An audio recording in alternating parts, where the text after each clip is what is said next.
le nouveau plan du gouvernement pour économiser 5 milliards d'euros supplémentaires en 2025.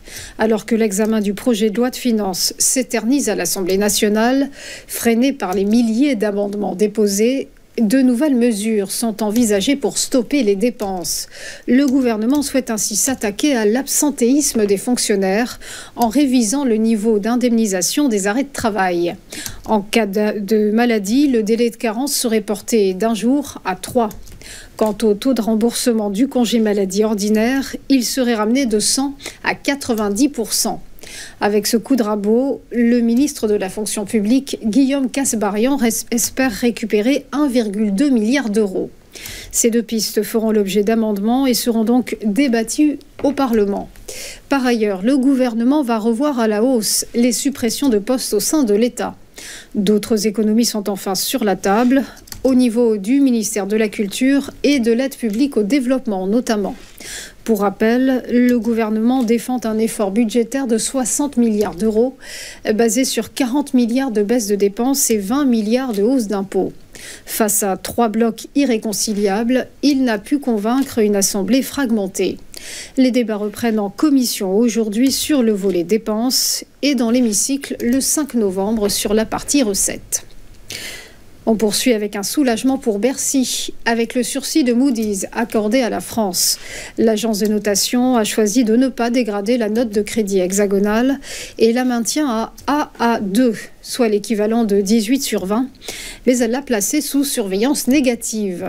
Une révision des perspectives qui traduit le doute de Moody's sur la capacité de la France à réduire ses déficits budgétaires. Présent à Washington pour la réunion annuelle du FMI, Antoine Armand a aussitôt réagi. Le ministre de l'Économie et des Finances a réaffirmé l'objectif fiscal de notre pays, à savoir un déficit public de 5% du PIB d'ici 2025, objectif présenté dans un plan budgétaire début octobre. Selon Antoine Armand, cette cible des 5% est non seulement une référence financière, mais aussi un jalon politique, marquant le début des efforts de consolidation des finances publiques.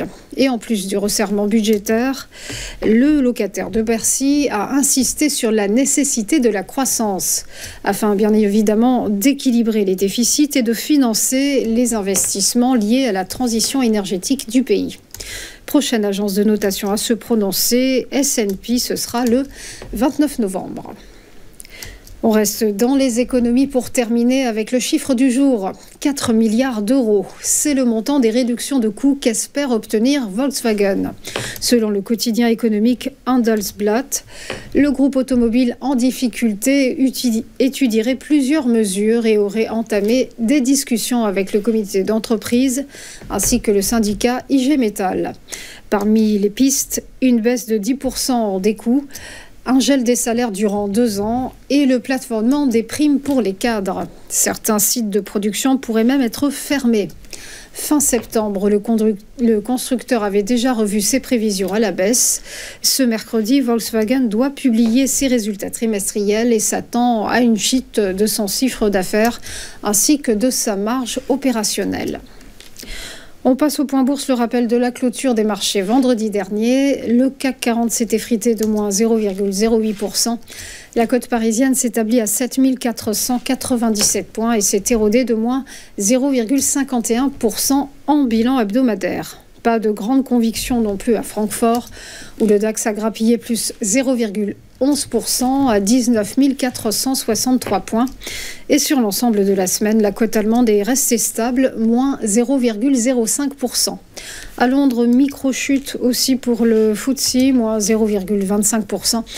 Il pointe à 8 248 points et sur l'ensemble de la semaine, l'indice a reculé de moins 0,83%. Du côté de Wall Street, les indices sont terminés dans le désordre. Le Dow Jones s'est contracté de moins 0,6%. Et en hebdo, il a décroché de moins 1,9%. Équilibre pour le S&P 500, moins 0,03%. Et il a perdu moins 0,78% sur la semaine.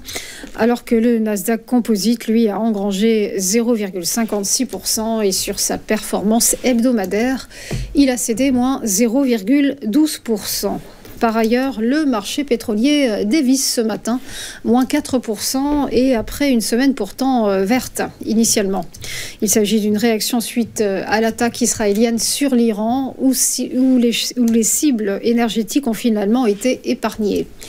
Le baril de Brent se négocie donc à 72,86 $ et a reculé de moins 1,66% en hebdo.